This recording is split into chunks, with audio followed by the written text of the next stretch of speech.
I'm going to talk about law, institutional violence, and disability. So I'm really excited to introduce to you some of our ideas about the place and function of disability in relation to institutional violence. So this flows from some preliminary work that I've been doing with Dr. Linda Steele at the University of Technology in Sydney. And so we were motivated to try to figure out how disability gets marshaled, used, and sort of deployed when we talk about institutional violence. Okay, so 4 things. We're going to consider how biomedical power is used to, quote, expose institutional violence, explore divergences in how disability is used in different institutional settings. How does the production of disability and trauma limit our responses to that institutional violence? And finally, hoping to close with a few ideas about what this means to trauma-informed practice. Kind of a bit of a buzzword out there right now. Okay, so there's absolutely no doubt that persons with disabilities, especially women and children, are more likely to be survivors of violence. We just know that. And I use the word survivor explicitly to avoid the trope of victim, to refocus instead on and honor persons with disabilities' resistance and their strength. So the stats that I just showed you, they're probably really low, and that's because people with disabilities face barriers to reporting abusive experiences. Disability also undercuts, obviously, their credibility. But don't worry, there's cause for optimism. There's new recognition, including in the media, here from NPR, about disability violence. And we also heard from Kate and Jen about, I think, like an increasing recognition about the inherent violence kind of built into their DNA of in institutions. So we're just now learning about institutional violence against people with disabilities, including from the Ontario Ombudsman here, including by directly acting or failing to act. All right. More good news is internationally there's been a recognition of the right of persons with disabilities to be free from violence. This is an excerpt from the Convention on the Rights of Persons with Disabilities. Far from a libertarian document, it does not advocate for the right to be left alone. Instead, it's built on positive rights and obligates states parties to provide recovery-oriented support for survivors. We know also that institutional violence, or the impact of institutional violence, sometimes gets called disability, trauma, suffering. And so Linda and I, we're looking to disentangle these concepts, which otherwise get kind of smushed up or wrapped up together. There is no doubt, though, that some trauma reactions should be recognized as a disability for the purposes of the Human Rights Code. I've got the Krieger case cited up here. And this is correct, obviously. But some understandings of trauma overemphasize medicalized diagnoses, so like PTSD. And like Morgan, I think that this interferes with some victories that folks with disabilities have had that shifts focus from diagnoses to disabling social barriers. And we are particularly troubled by the conceptualization of trauma that sees or casts disability as itself traumatic. So that people with disabilities are people with disabilities because of their disability, of their trauma.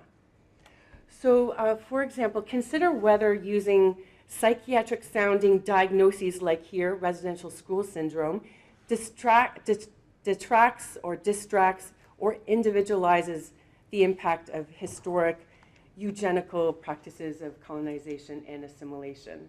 So how do we marshal these psychiatric sounding diagnoses?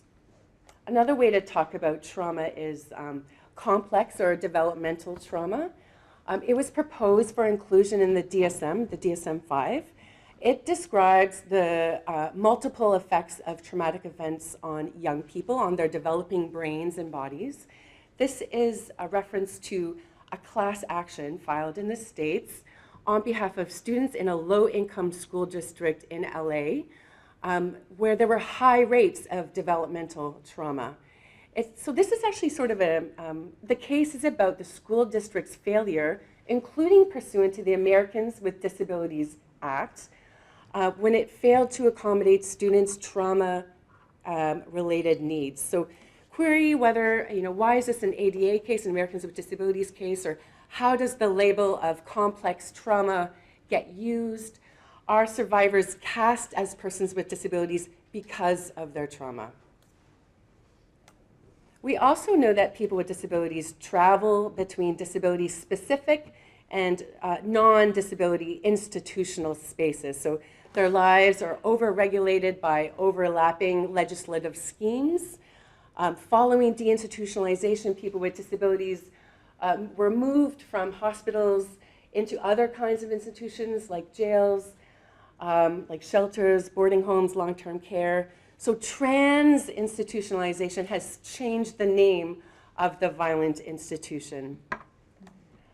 Activism and scholarship about institutional violence against persons with disabilities in non-disability institutional spaces has remained largely siloed or separate from activism around institutional violence in disability-specific settings. Does that make sense? So activism around institutional violence against persons with disabilities in non-disability institutional spaces has remained separate from activism in institutional violence in disability-specific settings. So this is a report that explores the impact of immigration detentions on migrants' mental health, okay? And so lots of attention also paid to disability violence in long-term care. Sometimes violence with against persons with disabilities is perceived as particularly shocking. Hold on. Particularly, see that? It's shocking or offensive because the victim is perceived to be particularly vulnerable because of their disability, right? And this kind of plays into the trope of vulnerability, a key element in the disempowerment of persons with disabilities. This is a class action about the institutional violence against Crown wards, sort of a disability, non-specific disability setting. But for us, we wonder what it means to ground and to evidence institutional violence in terms of medicalized diagnoses of mental health or mental illness. So the BC Supreme Court, a beautiful victory, found that sections of the CCRA that permitted indefinite solitary confinement violated Section 57, but it further found that there was a violation of 15, and it did that because it found that the provisions had the effect of reinforcing, perpetuating, or exacerbating mental illness. So is disability, in that case, construed as the injury, a compensable injury, as a head of damage, rather than a political identity? So this is Ashley Smith. She was 19 when she died in solitary. She'd been in prison for about 5 years, almost entirely in solitary. The Empowerment Council, a group of consumers and survivors of the psych system, had standing at the inquest into her death, but they had to overcome a presumption at the inquest that Ashley shouldn't have been in prison, but that instead she should have been in hospital. So to the Empowerment Council, diverting inmates like Ashley with mental health related needs out of the prison into hospitals is not a panacea. That in fact, the tools that are used in prisons to manage Ashley's self-harming behavior, like restraints, forced injections, seclusion, body cavity searches, they were all used in the psych system when she was in the psych system. And in fact, they were used when she was in hospital as well. So to me, this Ashley's experience illustrates divergences in how we characterize violence in non-disability settings like jail from disability-specific settings like psych settings or hospitals, okay? Query also whether CSC's refusal to respond to jury recommendations about limiting the length of solitary confinement is itself institutionally violent. Their failure to act was institutionally violent.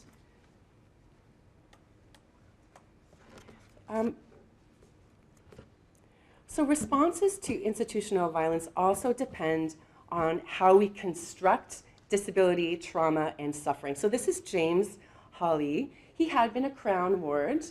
As an adult, he lived in group homes. He found out as an adult that he had a brother, and he was excited. He moved out of the community living system, and he started living with his brother. Once he chose to leave assisted living, the system, according to the community living ED, was hard-pressed to keep tabs on him. So tragically, his brother neglected James, and James died of starvation, pneumonia, and infected bed sores. The coroner's inquest recommended improving the ways that people with disabilities are tracked, right, after being discharged from care. Improve the ways that people are tracked. So the usual focus of law is to focus on the vulnerability of persons with disabilities and to exert control over them to make sure that they're safe, kind of for their own good, right? So that kind of remedy focuses on the behavior of the victim, on people like James, not on his brother, the abuser. So this is Guy Mitchell. He was found dead in a well in 2012, just 2 days after a social worker had conducted a home visit of the place where he was living. When police were attended at the scene, they saw that he had been living in squalor, no running water, no food, no heat. There was feces in the bathtub. At the inquest into his death, one of the recommendations included mandatory reporting for cases of suspected cases of abuse or neglect of persons labeled with intellectual disabilities. So here you go. This is Report ON. It allows the public to report abuse and neglect. Callers can make anonymous reports. So mechanisms like these to protect against abuse are usually kind of uncontroversial, but not always, including where they engage the privacy interests of persons with disabilities. Like question why is it that the callers to report ON, their privacy is protected, but not the people with disabilities, the people for whom we want to keep tabs on, right? So the perceived vulnerability, again, of persons with disabilities mean that they're seen to be in need of protection whether or not they want it. Benevolent protections become coercive and intrusive, and indeed this is part of the history of persons with disabilities. In their stories of trauma, people with disabilities, coping strategies are largely ignored, and their choices about how to address abuse and violence are kind of made by other people, right? Perpetuating systemic exclusion. Just a few thoughts then about the trauma faced by people without disabilities in disability-specific settings. So queer folk, or some queer folks, were disentangled themselves from psychiatry with the removal of homosexuality from the DSM. That was the label, air quotes. They abandoned, though, other pathologized groups, including trans people, to psychiatrists' diagnostic remit. So this is an article about the closure of the Youth Gender Identity Clinic at CAMH, and it calls on queer and trans folks to work with MAD people to challenge psychiatric power together, right? To avoid attempts where communities try to get more privilege by defining themselves as other than disabled, right? Avoid arguing things like, we're not mentally ill, we don't belong in CAMH, those people do. Got it? So the injury then becomes wrongfully labeled as a person with a disability. So another example of this, I think, is Leilani Muir. So her mother abandoned her at the provincial training school, quote, for mental defectives in Red Deer. She was admitted without diagnostic testing and based on false information provided by her mother. She was sterilized in 1957 under Canada's first eugenical sterilization law. She thought she was getting her appendix removed. She left PTS, provincial training school, got married and tried to have a baby, and it was only then that she found out that she'd been sterilized. She also found out, though, that the IQ tests that her mom told PTS about were false. So she became the first survivor to successfully make out wrongful sterilization, but she also got the court to find that she was wrongfully confined at PTS because her IQ tests were false. But question whether would have been okay if those tests were not false. An example is sort of throwing under the bus. So disability clearly derives determinations about our capacity to parent. Obviously, racism also underlies Canada's eugenical past, and this is an article about a class action recently filed about the coercive sterilization of Indigenous women in Saskatchewan. The targeting of Indigenous women in eugenical sterilization programs is not new. It's part of the historical project of colonization. The targeting of Indigenous people for elimination through things like residential schools, the 60s scoop, controlling who gets defined as an Indian. So oppressions are obviously interlocked.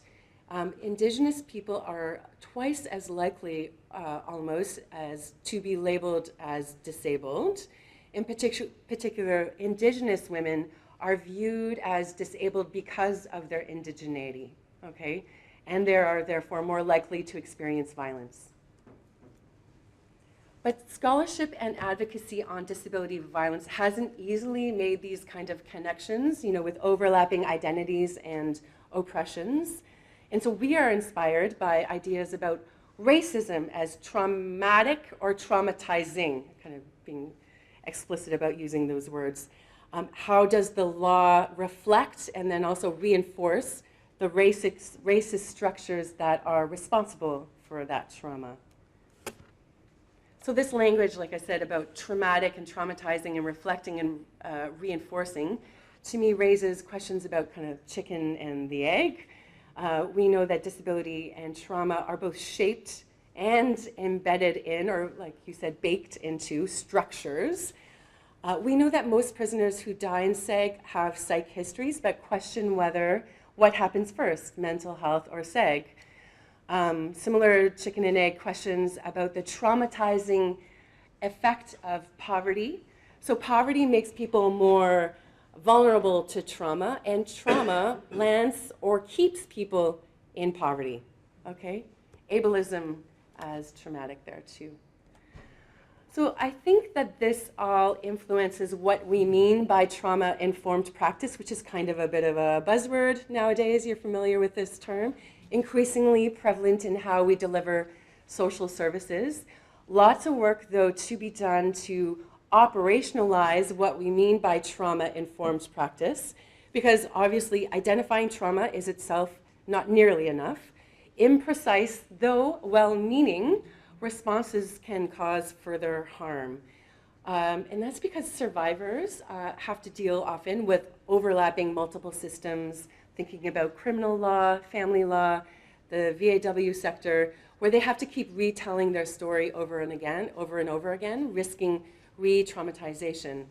But a lot of service providers nowadays still use kind of medicalized approaches to determining eligibility for trauma-informed support. A lot of problems about tying trauma-informed services to something like a PTSD diagnosis, because it forces people who don't otherwise have this label into the psych system, which can be traumatic, which can be coercive, and itself violent, the psych system. So just my last slide here. So biomedical powers overemphasis on diagnostic labels like PTSD. It does things like individualize, depoliticize. It distracts us from the structures that cause and perpetuate trauma. It kind of lets those violent and upstream structures off the hook. So we might be winning the battles, but losing the war. So Linda and I, we are really inspired by accounts, sort of alternative accounts, relational accounts that think about trauma-informed practices as relational, that take account of the structural forces, like access to housing, for example, that influence exposure to trauma, that take account of structural forces like access to social support, that influence also survivor reaction, that mitigate the impact of trauma, okay? At the same time, though, we caution against being afraid of talking about trauma, because not talking about these wounds, not talking about impairment, not talking about pain, conceptually erases them. Instead, we're looking to deepen accounts of how we talk about disability, how we talk about suffering, how we talk about trauma, that avoids a retrenchment of biomedical configurations of disability as inherently pathological, as inherently traumatic.